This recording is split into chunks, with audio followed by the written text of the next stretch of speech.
شروع اللہ کے بابرکت نام سے جو بڑا مہربان نہایت رحم کرنے والا ہے۔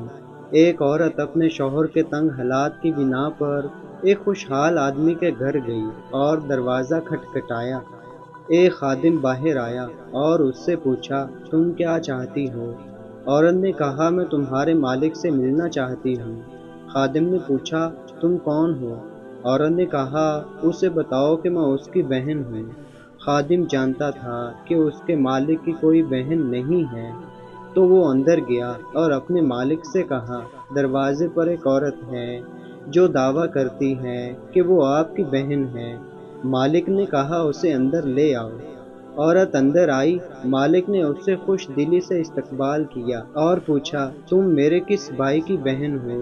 اللہ تم پر رحم کرے۔ عورت نے کہا، میں آدم کی بیٹی ہوں۔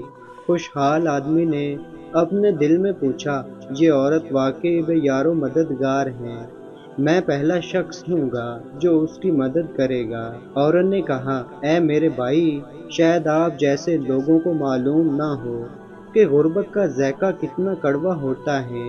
اسی غربت کی وجہ سے میں اپنے شوہر کے ساتھ طلاق کے دروازے پر کھڑی ہوں۔ کیا آپ کے پاس کچھ ہے جو آپ قیامت کے دن کے لیے دے سکیں؟ آپ کے پاس جو کچھ ہے وہ ختم ہو جائے گا، لیکن جو اللہ کے پاس ہے وہ باقی رہے گا۔ خوشحال آدمی نے کہا، دوبارہ کہو۔ عورت نے کہا، اے میرے بھائی، شاید آپ جیسے لوگوں کو معلوم نہ ہو کہ غربت کا ذائقہ کتنا کڑوا ہوتا ہے۔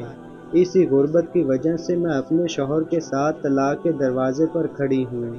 کیا آپ کے پاس کچھ ہے جو آپ قیامت کے دن کے لیے دے سکیں؟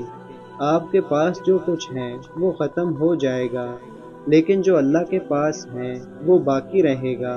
خوشحال آدمی نے کہا، دوبارہ کہو۔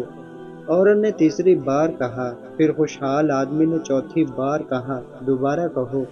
عورت نے کہا، مجھے نہیں لگتا کہ آپ نے مجھے سمجھا ہے، اور دوبارہ کہنا میرے لیے ذلت ہے۔ میں نے کبھی اپنے آپ کو اللہ کے سوا کسی اور کے سامنے ذلیل نہیں کیا۔ خوشحال آدمی نے کہا، اللہ کی قسم، مجھے تمہاری بات کی خوبصورتی پسند آئی۔ اگر تم 1000 بار بھی دہراتی تو میں ہر بار کے بدلے تمہیں 1000 درہم دیتا۔ پھر اس نے اپنے خادموں سے کہا، اسے 10 اونٹ، 10 اونٹنیاں، جتنی چاہے بھیڑیں اور جتنا چاہے مال و دولت دے دو، تاکہ ہم قیامت کے دن کے لیے کچھ کام کریں۔ ہمارے پاس جو کچھ ہے وہ ختم ہو جائے گا، لیکن جو اللہ کے پاس ہے وہ باقی رہے گا۔ غریبوں کو مت بھولو، کیونکہ اللہ غنی ہے اور ہم فقیر ہیں۔ تو دوستو، اللہ تعالیٰ میرے تمام دوستوں کو عمل کرنے کی توفیق عطا فرمائے۔ آمین یا رب العالمین۔